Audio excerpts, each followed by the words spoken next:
একবার নবী মুসা আলাইসাল্লাম আল্লাহর কাছে খুব আদর করে বললেন, ইয়া আল্লাহ, জান্নাতে আমার পাশে কি থাকবে? দুনিয়াতেই যদি তার সাথে দেখা করিয়ে দাও। তখন জিব্রাইল আলাইসাল্লাম এসে বললেন, হে মুসা, ওই এলাকার একটা কসাই ছেলে, সেই তোমার জান্নাতের সঙ্গী।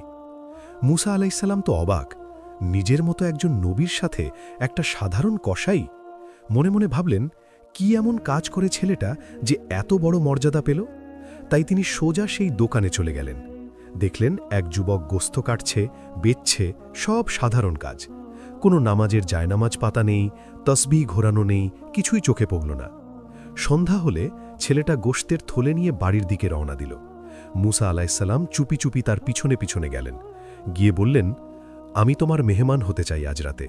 ছেলেটা হাসি মুখে বলল, আসুন, যা আছে তাই খাবেন। বাড়িতে ঢুকেই সে রান্না করল। তারপর একটা ঝুড়ি নামালো, ভিতরে এক বুড়ি। নিজের হাতে তাকে গোসল করালো, পরিষ্কার করে খাওয়ালো। খাওয়ানো শেষ হলে বুড়ি আস্তে আস্তে বিড়বিড় করে কি যেন বলতে লাগলেন। মুসা আলাইসাল্লাম শুনতে পেলেন না ঠিকঠাক। পরে খাওয়ার সময় মুসা আলাইসাল্লাম জিজ্ঞেস করলেন, ওই বুড়ি কে? ছেলেটা বলল, আমার আম্মা, আমি তার দেখাশোনা করি। আর একটু আগে কি বলছিলেন তিনি?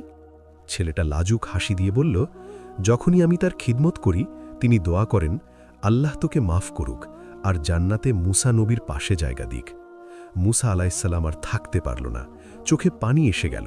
বললেন, ভাই, আমি তো সেই মুসা।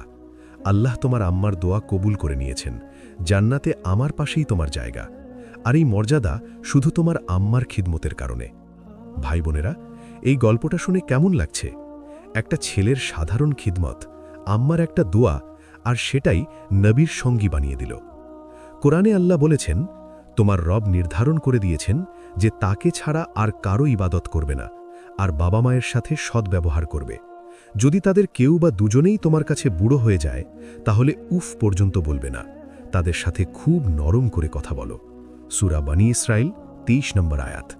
আর রাসূল সাল্লাল্লাহু আলাইহি ওয়াসাল্লাম বলেছেন, জান্নাত মায়ের পায়ের নিচে।